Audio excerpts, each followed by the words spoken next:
This is the X-Zone Broadcast Network, broadcasting worldwide on broadcast affiliates and satellite program providers, including CNN Broadcast Network, Sirius Satellite Network, Star Media, Good News Radio Network, Angel Broadcast Network, Wiki Broadcast Network, and WPBN TV. For more information on the X-Zone Broadcast Network, visit us at www.xzbn.net.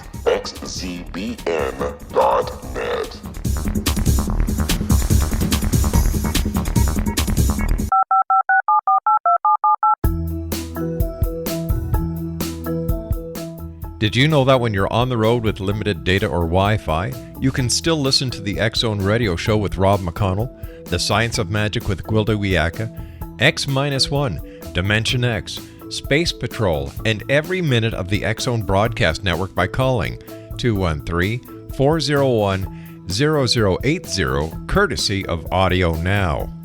No smartphone, app, or internet needed. It saves your data plan and it's free if you have unlimited minutes. Call 213-401-0080 to listen on any phone, anytime, anywhere.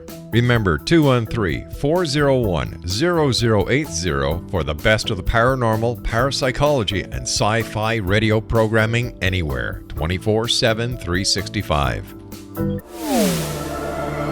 The X-Zone Radio Show with Rob McConnell is largely an opinion talk show. All opinions, comments, or statements of fact expressed by Rob McConnell's guests are strictly their own and are not to be construed as those of the X-Zone Radio Show or endorsed in any manner by Rob McConnell, Relmar McConnell Media Company, the X-Zone Broadcast Network, its affiliated networks, stations, employees, or advertisers.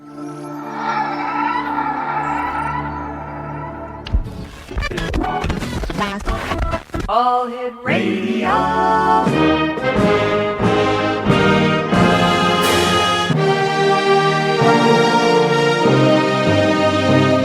Welcome to the X-Zone, a place where fact is fiction and fiction is reality. Now, here's your host, Rob McConnell.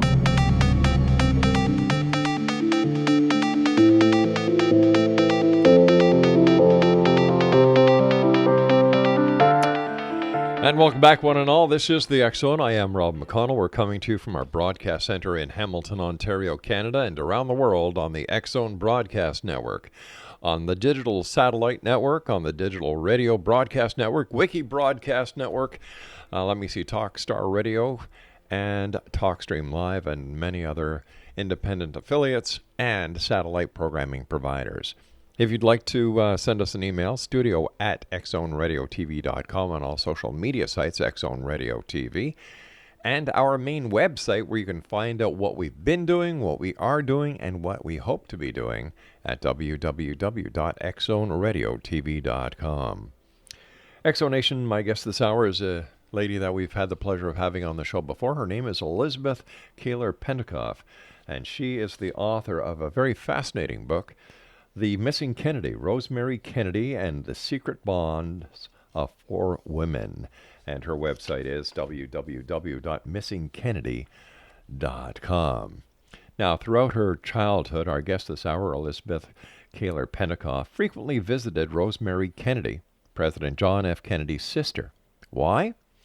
Well, her aunt, Sister Paulus Koehler, Franciscan nun, was Rosemary's devoted caregiver at St. Coletta in Jefferson, Wisconsin for 15 years, and her driver and travel companion for over 30 years.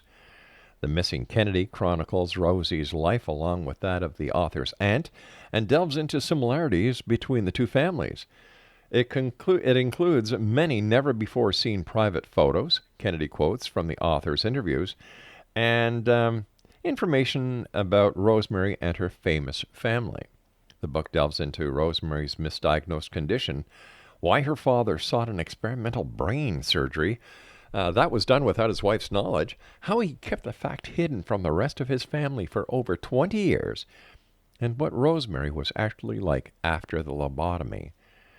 Through the author's relationship with Rosemary, Sister Paulus, and other relatives, the author discovered how family, faith, and silence intertwine to bond, strengthen, or destroy ourselves and our relationships no matter of our status or circumstance, whether one is rich, extraordinary family, or, like me, a poor, ordinary one. Joining me now is Elizabeth Koehler-Pentacoff. And Elizabeth, welcome back to the X Zone. Great having you with us again. Well, thank you. I'm very happy to be here. I was sharing with you before we went on air one of the conspiracy theories that has just arisen in the last couple of months, that what happened in Dallas, Texas, the assassination of President Kennedy, was staged because he had been suffering from a brain dysfunction, which included a lobotomy, and that this was all staged in order to save the face of the presidency. And I was telling you that this kind of parallels your book. It really does. I doubt the validity of that. As I do. Especially because of how they learned how Joe had learned the truth about the horrors of the lobotomy through Jack Kennedy's beloved sister, Rosemary. But it does sound very familiar.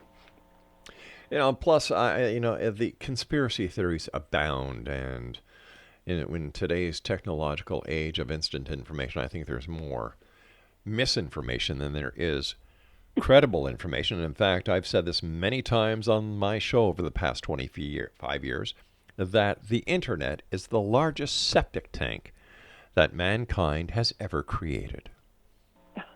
Boy, are you right. The internet is very valuable in many ways because we can access some excellent research through verified sites, for instance, the Library of Congress, our public libraries throughout, the United States, as well as university libraries. But again, you were completely correct.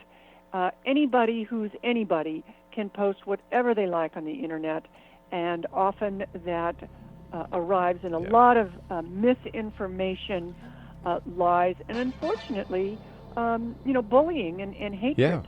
Yeah. Just to give you a quick example before I go to my break in about 30 seconds, today on Facebook there was a news article that implied that Sylvester Stallone had died, and when you clicked on the link, it brought you to an advertising page.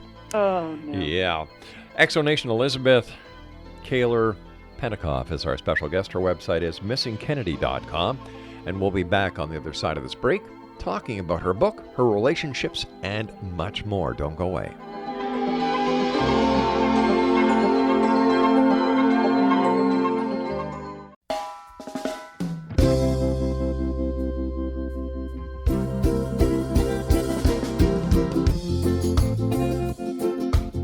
This is Johanna Carroll, host of Dialogue with Divinity on the X Zone Broadcast Network. While walking along Kaanapali Beach in Maui this past year, I kept discovering all these shells and coral in the shape of hearts. My dialogue with Divinity was very simple. Do you want me to do a retreat to heal people's hearts in Maui next year? And of course, the answer was yes. As a master spiritual teacher, I am offering you a neat retreat called Rise, May 8th through the 12th, 2017, and the chance of a lifetime to rest at a 5-star resort for 5 days and experience a spiritual renewal of your heart and soul. Kaanapali is one of the top 5 beaches in the world. This stunning resort has undergone a $40 million renovation. I walked the entire property, checked out the room choices on your behalf, and I must say it is stunning. Our conference room faces the ocean with sliding glass doors. Maui is known as Mother Maui because it is a soft, gentle, healing energy. In the embrace of Mother Maui, you will feel yourself rising from the limitations of an ordinary life to an extraordinary journey of peace, bliss, and harmony. A greater sense of clarity. Our Rise retreat ignites renewal in the sacred elements of air, water, earth, fire, and wind. There's plenty of free time to enjoy all that Maui has to offer. A small deposit is required now to reserve your space, as this retreat, it will sell out. For more details, please go to johannacarroll.com and register today. Aloha, and I'll see you in mystical Maui.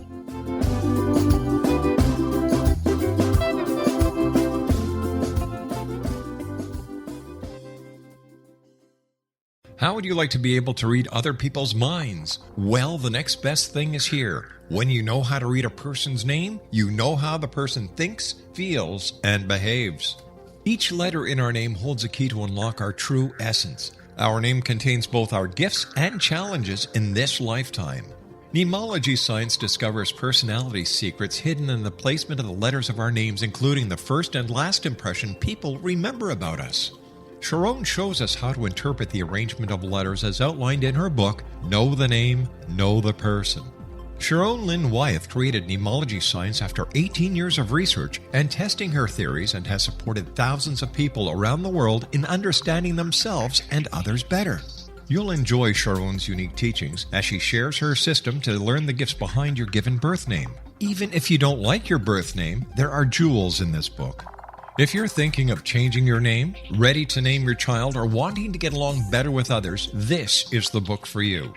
If you'd like to improve your relationships and change your life for the better, get the book today, Know the Name, Know the Person, or visit www.knowthename.com. That's www.knowthename.com.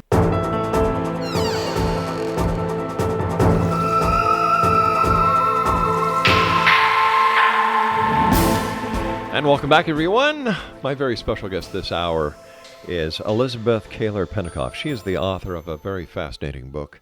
And this is a book that I would suggest for Christmas. You know, that time of year where most people have all their Christmas shopping done, but like Craig and I, we wait till Christmas Eve. That's because the Quickie Marts are open so late. The name of this young lady's book is The Missing Kennedy, Rosemary Kennedy and the Secret Bonds of Four Women. And Elizabeth, what was your inspiration to write this book? Why did you decide to go into detail and tell this fascinating story? Well, this happened a few years ago, and I had just finished another book and a different article, and I was kind of losing my enthusiasm. And usually I have 1,000 ideas, and I can't wait to start the next one. So I believe in the power of our nighttime dreams and how they can influence us and show us the way. I've been in a dream group for over 10 years. I've written in a dream journal all my life. I really enjoy interpreting what dreams mean and how we can learn from them. So I know that we can ask our dream life questions, because it really helps to dig into our subconscious to see what we're all about. So one night, several years ago, I asked for a dream that would be clear to me of what book project I should work on next. Well, that very night, a young blonde man came to me, and he said, "You're going to write The Missing Kennedy." I said, "Oh, no, I'm not." And he said, "Oh, yes, you are." And I said, "I can't." And he said, "Well, why can't you?" And I said, "Well, I don't want to get any of the Kennedys mad at me on this side of the grave or the other." Yeah. And he said, "No one is going to be mad at you." He said, "In fact, they are very pleased that you're going to write this book." And I said, "Really? Why?" And he said, "It's how you're going to write this book." And I woke up and I thought, well, okay, I've got to honor my dream. So I will kind of piddle-paddle around this in the shallow water, kind of afraid to get my feet wet. So I thought, okay, well, first I'll write my memories of Rosemary, since I grew up with her, visiting her, weekly and monthly, and we were together a lot. And the other thing I did was I started reading about Rosemary's life before her lobotomy. I knew her after her lobotomy quite well, but I didn't know a lot about her early life. So I started reading books, I started researching the internet, and all of a sudden, one of the pictures I clicked on from a newspaper was of the familiar blonde man in my dream. Wow. And I know, it was like this shiver up my spine. So I read the caption, and it said that he was David Kennedy. David Kennedy was a young son of Robert Kennedy, who unfortunately was alone in a hotel room when he was a young boy, and he watched his father's assassination on television. Poor David suffered from mental illness. He sought refuge in drugs and alcohol, which is frequent because people often don't know what to do to help themselves out of this terribly horrible disease. And the Kennedys didn't know really what to do with him. You know, they had him in therapy. They tried all sorts of programs. Nothing worked.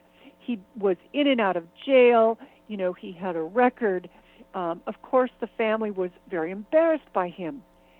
And then later, I was reading a book where it said the cousins were talking about their Aunt Rosemary. And David said, I relate to my Aunt Rosemary more than any other relative. And they said, why? And he said, because if my grandfather Joe were alive today, I too would be lobotomized.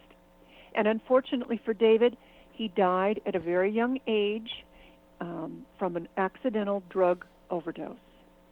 So I felt like he was calling me from beyond, telling me that I needed to write this book. And then I felt like, well, this book is more important than just telling my story. There's another reason I have to write this book. And through the journey of writing it, I found out what it was. What was it?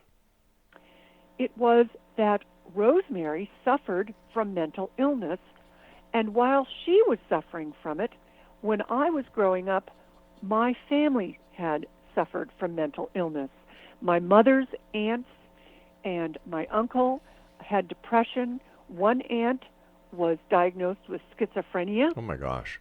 And it was a horror story, not only what she went through, but what we went through trying to help her.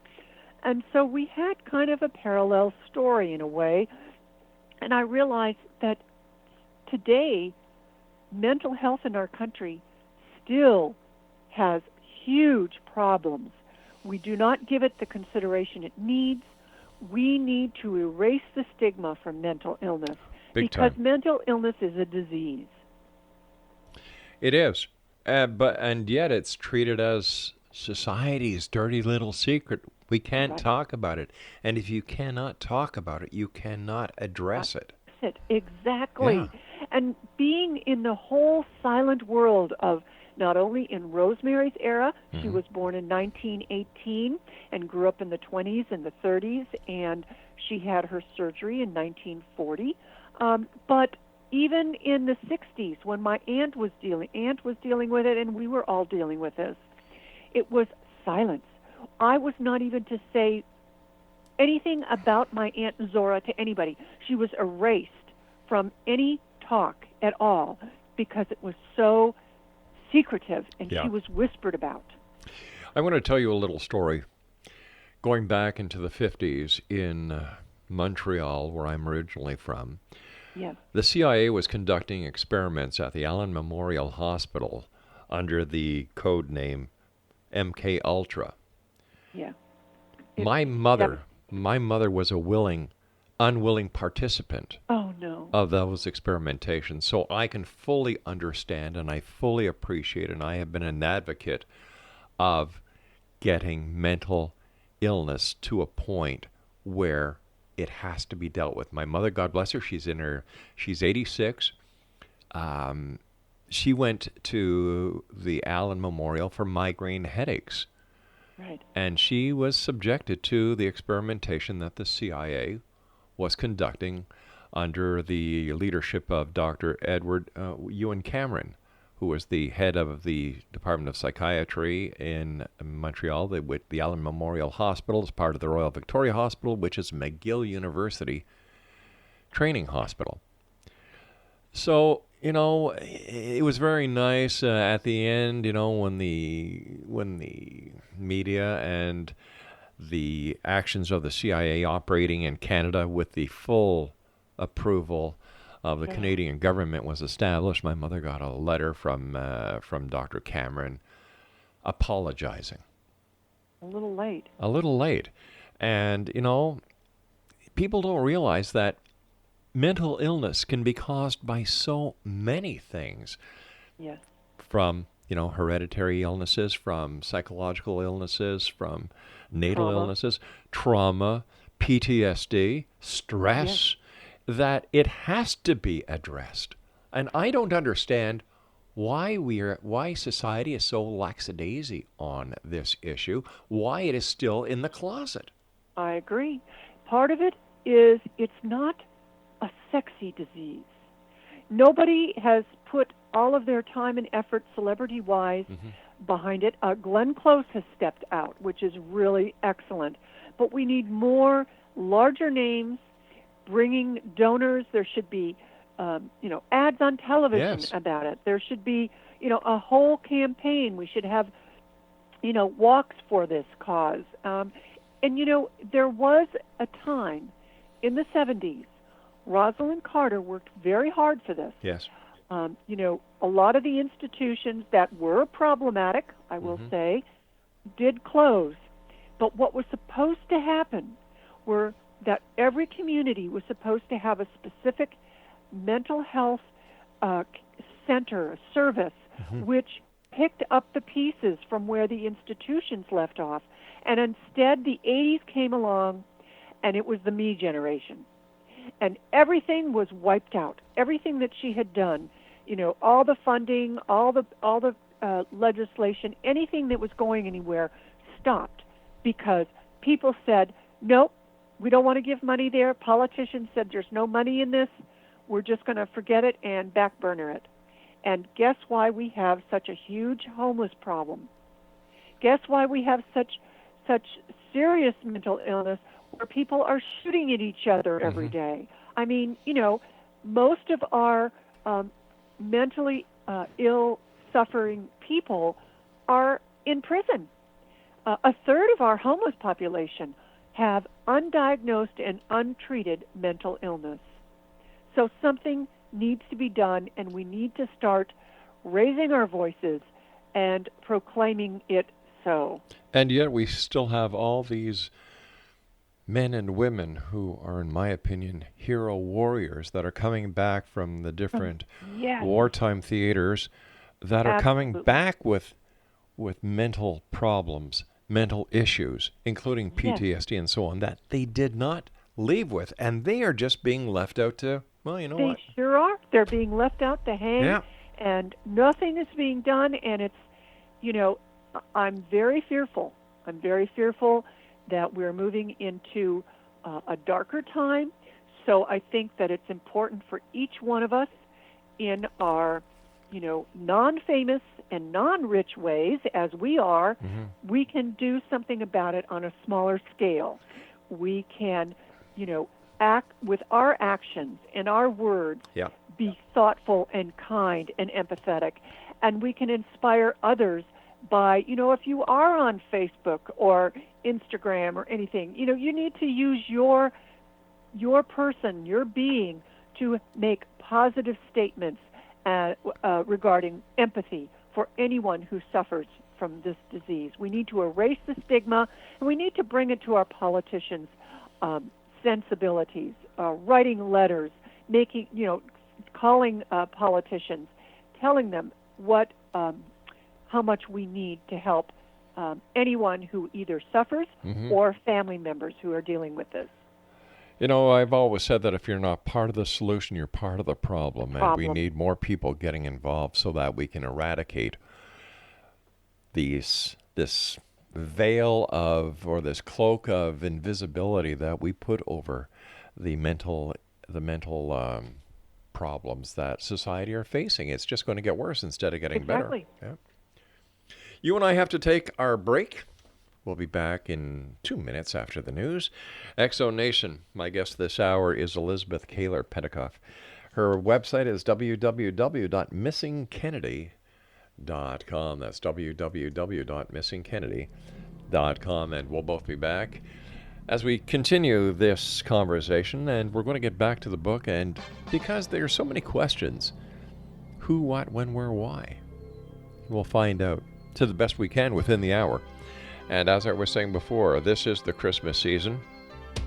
You know, somebody who likes to get a good book, sit in front of a fire on a snowy day, this would be that book.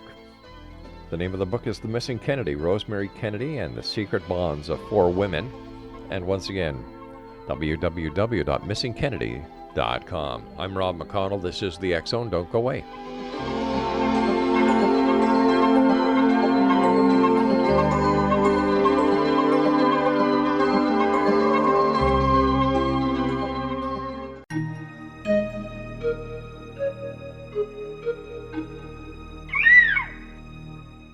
While science pursues fact, magic accesses the quantum level, bridging random facts to form truth. As long as science and magic remain separate and polarized, the truth cannot be known. I'm Gwilda Wiyaka. Join me on the Science of Magic radio program, dedicated to unification and evolution of consciousness. During each episode, I'll be speaking with experienced and respected scientists and mystics. From astrologers to astronomers, from medical doctors to shaman, the scientific method to dowsing and intuition, we'll weave together information from seemingly divergent practices to promote unity and enlightenment. Join me, Gwilda Wiyaka, and the Science of Magic right here on the Mutual Broadcast Network. For more information, visit www.thescienceofmagic.net. Gibbs A. Williams, Ph.D., is a practicing psychoanalyst, supervisor, researcher, and author in New York City. Much of his life has been dedicated to understanding nature and the uses of meaningful coincidences or synchronicities. His radical and original non-Jungian, non-mystical, non-magical theory of synchronicities illuminates much of the fog surrounding this challenging and perplexing topic. His ideas and manners are fresh, presented in a style that is both entertaining and highly informative. He is also an expert on crisis intervention, specially focused on violence reduction for the police and citizens, mastering anxiety, frustration, and stress without the use of medication, and effectively preventing and treating heroin addiction. Dr. Williams can be contacted at his email address at gwwilliamsny11@aol.com or visit his website at. Wouldn't you love to know the secret to everything? Well then, meet Dr. Kimberly McGeorge and her cutting-edge breakthrough knowledge that combines science with possibility. Dr. Kimberly brings real-life answers and healing to those open to alternative solutions. She teaches solution-based programs and classes that will change all areas of your life forever. Specializing in conscious creation, intuitive readings, and energy medicine, you can rapidly shift health, relationships, business, and money and abundance challenges quickly. Receive her best-selling book, Secret to Everything, at no cost by going to secrettoeverything.com/X-Zone. That's right, transformation can start now. Just go to secrettoeverything.com/X-Zone and receive Dr. Kimberly's book for free. Afterlife expert Roberta Grimes was the first one to say that dying can be fun. Now her best-selling book, The Fun of Dying, is available in stores worldwide. So if you wonder whether death ends life, how it feels to die, or what heaven might be like, The Fun of Dying was written for you. And if you have always been afraid of death, or if you worry that your life has no meaning, let The Fun of Dying ease your fears and bring new meaning to your life. Nothing said in The Fun of Dying is based on the teachings of any religion. Instead, Roberta draws on evidence to explain how death happens, how it feels, and what comes next. A lot of the best death-related evidence was produced in the first half of the 20th century. When it is put together with recent discoveries, it tells a consistent and amazing story. Roberta Grimes blogs and answers questions at robertagrimes.com. Her wonderful book, The Fun of Dying.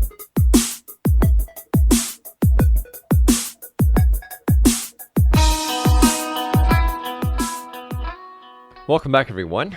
Elizabeth, let me ask you a question. In writing your book, you must have done research, and during your research, did you come up with anything that actually changed your view of the Kennedy family? Absolutely, I did. When I was young, I talked about Rosemary's unfortunate lobotomy with both my mother and my aunt, Sister Paulus, who cared for her. And they told me that, because of history and time and what culture was like then, that,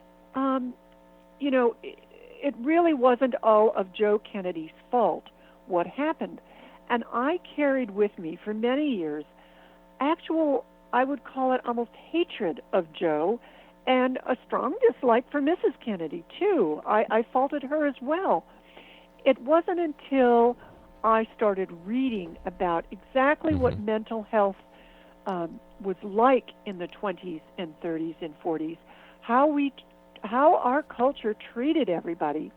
And if anyone had someone in the family who had any mental illness, any mental challenge, if they had epilepsy, if they had anything like that, they were hidden away in attics or basements, because if people would have found out, the breadwinner would have lost his job, they could have been evicted, there would have been bullying, violence, and then many of the people's families, members, loved ones were put in institutions because it was recommended to by the doctors. And they told the patients' families never to visit them. So it was a horrible situation.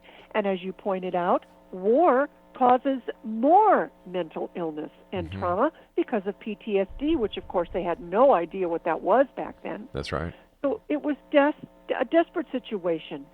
And then entered Dr. Walter Freeman, one of Rosemary's surgeons. He saw what a desperate need there was.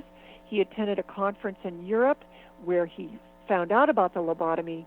So he joined with neurosurgeon Dr. James Watts, and they started the procedure.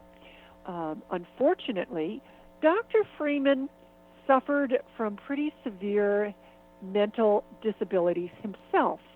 Although Yale educated and he taught through George Washington University, he was known more as a theatrical showman, and he really twisted the media around his little finger. And back then you didn't question doctors. They were God. And so the media just lapped it up, and Dr. Freeman made up his data. And so the New York Times, the Reader's Digest, Saturday Evening Post, Newsweek all said, hey, lobotomy? No worse than removing a tooth. And it's going to cure homosexuality. It's going to cure epilepsy. It'll cure your migraines. You got a bored housewife or an unruly teenager? Give them a lobotomy. Wow. And that's exactly what happened. How was Rosemary's father able to suppress this lobotomy from her own mom? Well, Mrs. Kennedy and Joseph had very busy lives, and they traveled separately from each other quite a bit. And she would visit family members, throughout the country or whatever. And so she was gone on a prolonged trip, and that is also a coincidence that Rosemary became very, very extreme in her violence. She was no longer a gentle, sweet Rosemary. She started attacking herself. She started attacking others. And so Joe realized something had to be done. And he didn't want to do what the doctors advised, which was to institutionalize her and never see her. So he sought out what everyone was just, proclaiming everywhere. You couldn't see anything about it that was wrong about the lobotomy. So he went to Dr. Freeman. And Dr. Freeman said, I can, cure Rosemary. I can make her calm. And this will be a productive way to help her life. But how could Dr. Freeman actually do the operation if he wasn't a surgeon? He assisted in it. And Dr. James Watts made the actual, he drilled the holes into her prefrontal brain, and he inserted kind of something similar to an ice pick into her brain. And Dr. Freeman asked Rosemary to count and to sing a song. So Rosemary was not completely knocked out. she was awake and had to respond to auditorial cues. And as soon as she was singing and counting, Dr. Watts would twist this utensil, and when Rosemary stopped being able to respond, then the surgery was complete. Unfortunately, it didn't just calm her down like they hoped, but it robbed her of all of her basic skills. Oh my gosh. She wore diapers and was bedridden. It was very, very sad and shocking.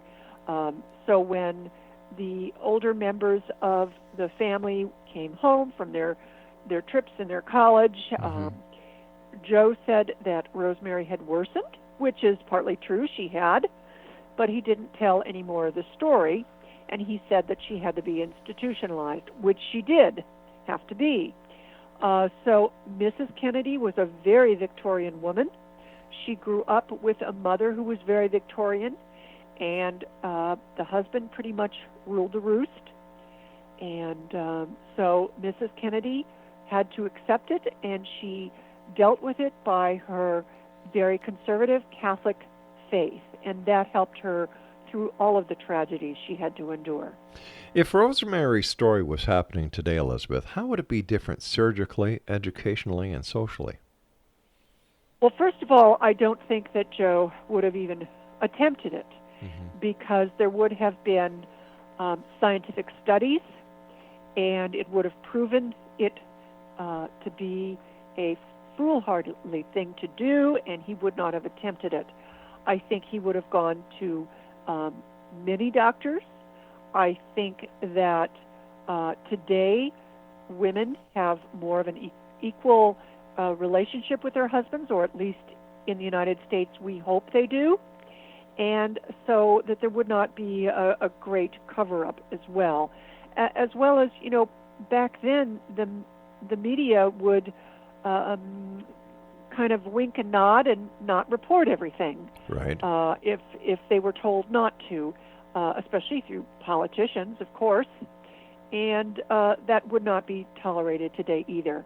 However, I do have fear that with the way our country is moving, that perhaps some of our First Amendment rights will come under question now, and we could very well start going down that dark path. So we must remain vigilant that the truth is dealt with through journalism and science. Now, you declare your mother and yourself to be feminists. How did the feminist movement help people like Rosie? I think it allowed women to feel comfortable to ask questions and to care about their own bodies and to take responsibility for their children and their families in a new way. Before Mrs. Kennedy, she was, I will give her this, she was very involved with Rosemary's life. Before the lobotomy, she was tutoring her. She hired all educational specialists. She was on the money. And then, unfortunately, for 20 years, she didn't know what happened to her. But then when she did discover the truth, she was right back there with Rosemary, being very involved with her life, and also, stepping out with her daughters and proclaiming, and her sons, and proclaiming that we need to take a look at anyone with a disability, and they are people too. So thanks to her and Eunice, Rosemary's sister, who started the Special Olympics, and Jack and Teddy and Bobby, who did a lot of legislation for anyone who has a disability, a lot of positive action came out of Rosemary's tragedy. I was trying to remember if I had heard anything about Rosemary Kennedy during the presidency of President Kennedy, and nothing came to light. No, it really didn't. And any time that the reporters asked, a different story would be concocted. And stories, I've read things, some reporters said she was a teacher. Some said she was an actress on stage throughout Europe. Others said that she was very private and she liked her privacy and traveled kind of incognito. So nobody could really pin anybody down about Rosemary, and they just kind of left it alone. And, sometimes you do have to think that the president should be really investigated thoroughly. But when it comes to the family members, you really do have to give them an ounce for, hey, they do have private lives. Sure they do. So I do sympathize with anybody who's a family member of a politician, because they are ripped open kind of too, and sometimes that's not always fair. What is the most significant thing that you yourself learned from Rosemary? I think in the face of tragedy, that one can have a very happy, productive life no matter what the disability. And before that, I just never really thought about it. And then I realized that, a lot of people have all sorts of disabilities. And I watched my father age. And, he was a very vital man. And then he, in his older years, he was diagnosed with Parkinson's disease. So I saw what happened to him, his body, his mind. But he, like Sister Paula's and like Rosemary, was positive and happy. And even though at the end, when he could no longer eat foods or swallow, he was still a vibrant community member. He lived in a nursing home, and he loved his nursing home. He loved any time we interacted with him, which we did often. He loved playing bingo. He still read. He was able to read and watch his favorite sports shows. So, there he is, almost bedridden, and he was a pleasure to be around. And that's exactly what Rosemary was. She was sweet and fun. She could be very stubborn, but she was always a joy to be around. And I think that no matter what happens to us, we can take positivity away from it and enjoy all the small things in life and do creative action to make the best of situations. You and I have to take our final break. It's great talking to you, and I wish you continued success, and because your book certainly has a message, and that message should be recognized, and the stigma that society has ill-placed on mental illness must be taken off, and I admire you and the great work that you're doing. Well, thank you so much. Exo Nation, Elizabeth and I will be back on the other side of this break as we wrap up this hour here in the X-Zone from our broadcast center in Hamilton, Ontario, Canada. Don't forget, you can always send an email to studio@xzoneradiotv.com or visit our website, www.xzoneradiotv.com. And for all the programming on the XZBN network, xzbn.net. This is the X-Zone Broadcast Network, broadcasting worldwide on broadcast affiliates and satellite program providers, including CNN Broadcast Network, Sirius Satellite Network, Star Media, Good News Radio Network, Angel Broadcast Network, Wiki Broadcast Network, and WPBN TV. For more information on the X-Zone Broadcast Network, visit us at www.xzbn.net.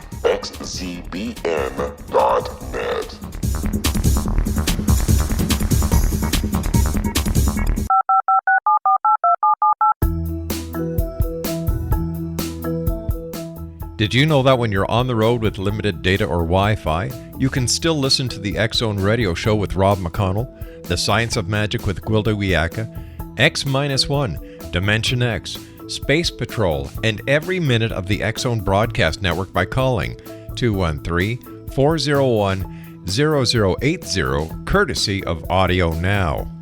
No smartphone, app, or internet needed. It saves your data plan, and it's free if you have unlimited minutes.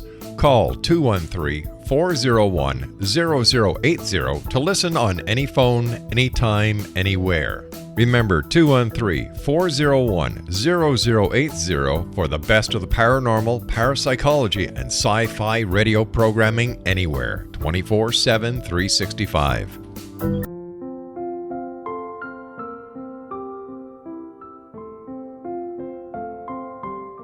I am Dr. Carl O'Helvey, founder, president of a new cancer foundation focusing on evidence-based physical, mental, and spiritual interventions, including natural cancer cures, prayer, meditation, affirmations, nutrition, and other related holistic cancer prevention and cure modalities. These are used in cancer education, research, and financing care. I ask for your help to continue this important work by donating at www.holisticcancerfoundation.com.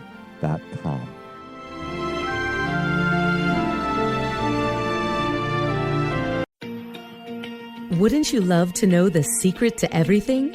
Well then, meet Dr. Kimberly McGeorge and her cutting-edge breakthrough knowledge that combines science with possibility.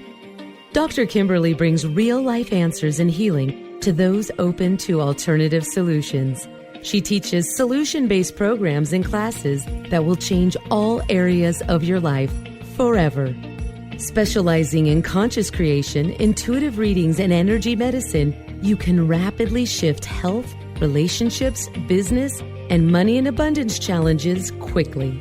Receive her best-selling book, Secret to Everything, at no cost by going to secrettoeverything.com/X-Zone.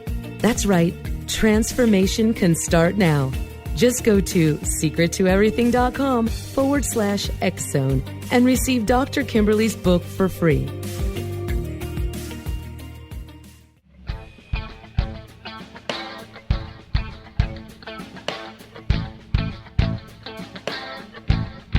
What Happened in Benghazi is revealed by Nicholas Genix, author of Obama, Islam, and Benghazi. He informs the American people that President Obama deceived them by advocating a strong foreign policy prior to the 2012 presidential election, and Hillary Clinton supported this deception. As the title infers, there is a connection between Obama, Islam, and Benghazi. Ample evidence informs Americans that Obama's early indoctrination in the Quran developed an affinity for Islam, why the Quran is the source of discontent in many countries, and why the Obama foreign policy deception led to poor military action and caused the loss of American lives in Benghazi. Genix provides 36 questions for the Select Committee on Benghazi to validate if Americans are justified to mistrust President Obama and Hillary Clinton. An overview of Obama, Islam, and Benghazi is presented on the website www.futureofgodamen.com. That's www.futureofgodamen.com. You're listening to the X-Zone Broadcast Network, www.xzbn.net.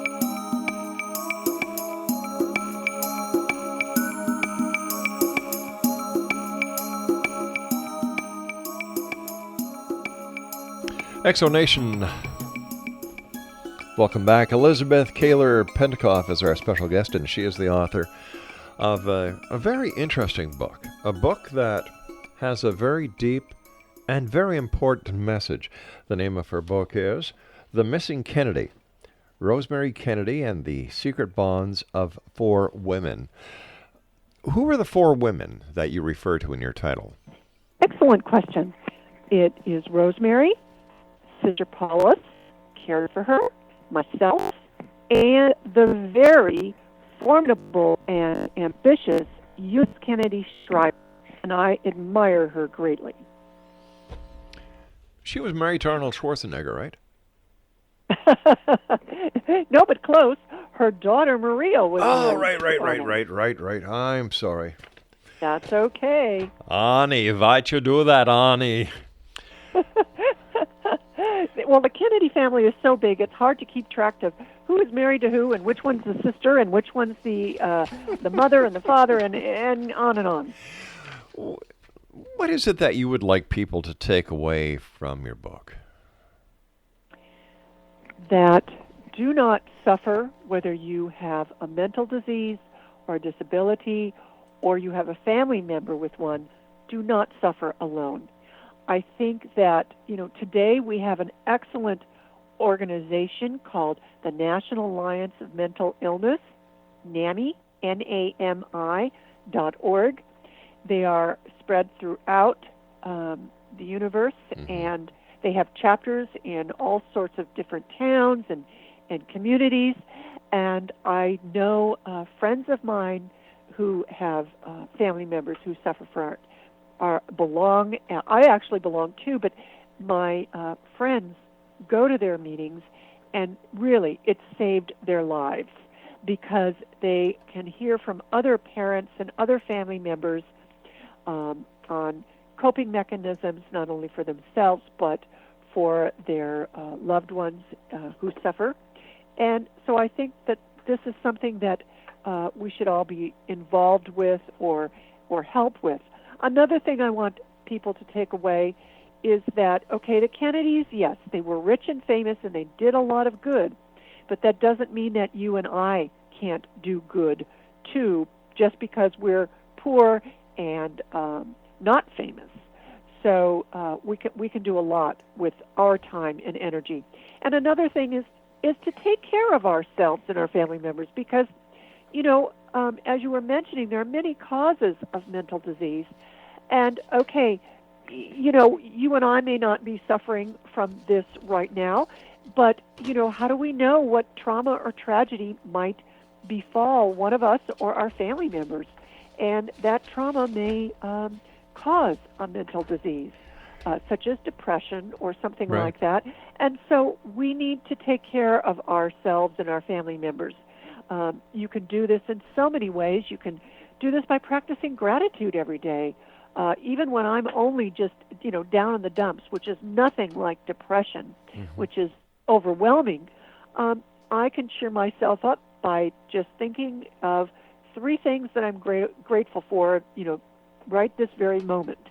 And spending time in nature and finding a passion and really getting involved with a passion, whether it's reading or listening to music or anything like that, I have a dog where I don't think I could survive without my dog because she gives me so much pleasure.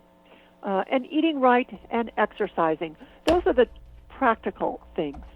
As well as, reading my book, I think that you will find that it is an emotional book. For me, it was emotional for me to write it, but it was very gratifying, and it really showed me their relationships with each other and the ones in my family, which really mattered. What is the reaction from people that listen to the talks that you do about your book and your feelings about mental illness? What is the general reaction? Is it one of disbelief or one of, hey, it's not my problem? Or is there a lot of compassion, understanding? There's a lot of compassion out there. And I think that sometimes we don't even realize our capabilities for compassion until we are faced with a subject. If you go to the movies and you see a movie and it just, you're just welling up with emotion and empathy, suddenly you realize what your capacity is. And that's the same with reading a book about someone with a problem or something that they've faced and they've survived and they've come through this wall of tragedy to be a better person and stronger person. And I think that people who come to my talk, at first they are kind of in disbelief and overwhelmed, and they approach the Kennedys in somewhat, I mean, they're all interested in the Kennedys, but they kind of had the same idea that I did when I was young, which was, oh, how could that Joseph Kennedy do that? And they're just dripping with kind of like yuck, which is true. It is kind of yucky. But after they hear the talk and they join in a lot, because there's a lot to discuss within my book, they are suddenly on the other side, and they said, we didn't realize what a hopeful and positive book this was. it's not a dark and deep, gloomy subject at all. It's very life-giving. So I've had a lot of positive comments and emails and letters from these talks, and I really enjoy meeting everybody in the audience and talking with them also after the talk, because I'm still learning. We're all still learning about mental disease and the right ways to deal with it. Should we teach our children how to better understand and how to better help when it comes to mental illness? Absolutely. I remember when my son was quite young. I think he was 3 or 4, and we were out in public at a mall, and there was someone who was acting a little differently, right, and probably had some mental disease. And at first he stared and started to talk to me in a loud voice, as all children will.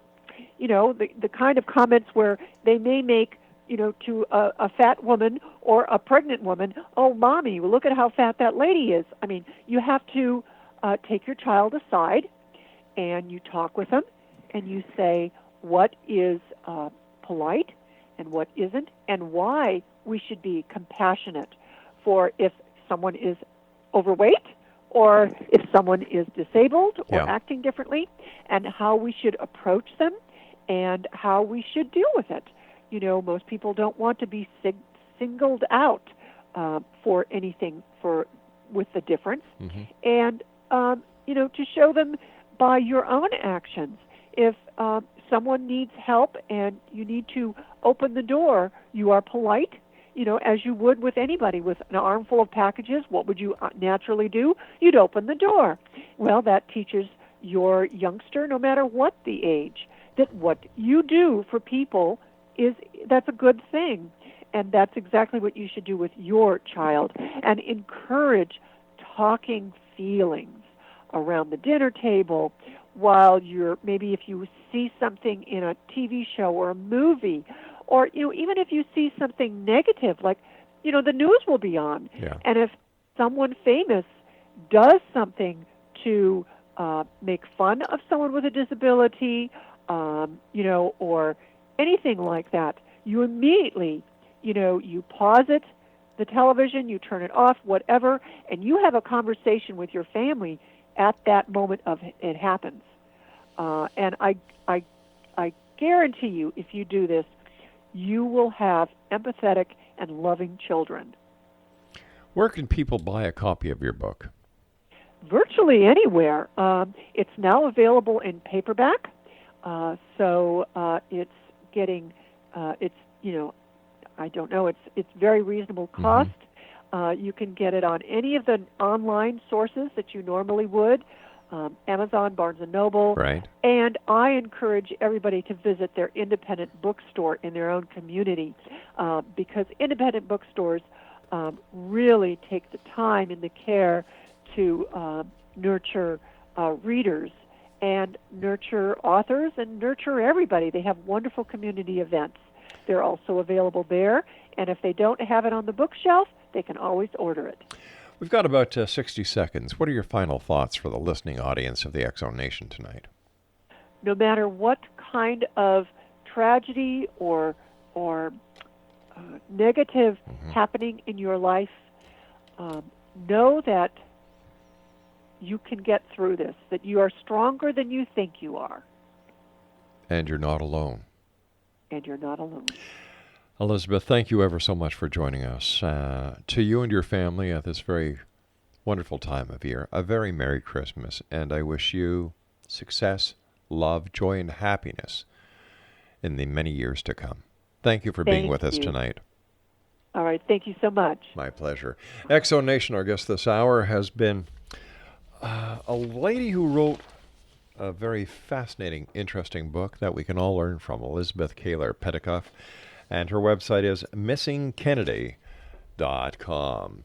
I'll be back on the other side of this break with the news as we continue here in the X Zone from our broadcast center in Hamilton, Ontario, Canada. Are you a skeptic or are you a believer? I want to hear from you. Is there a special guest that you'd like us to bring on?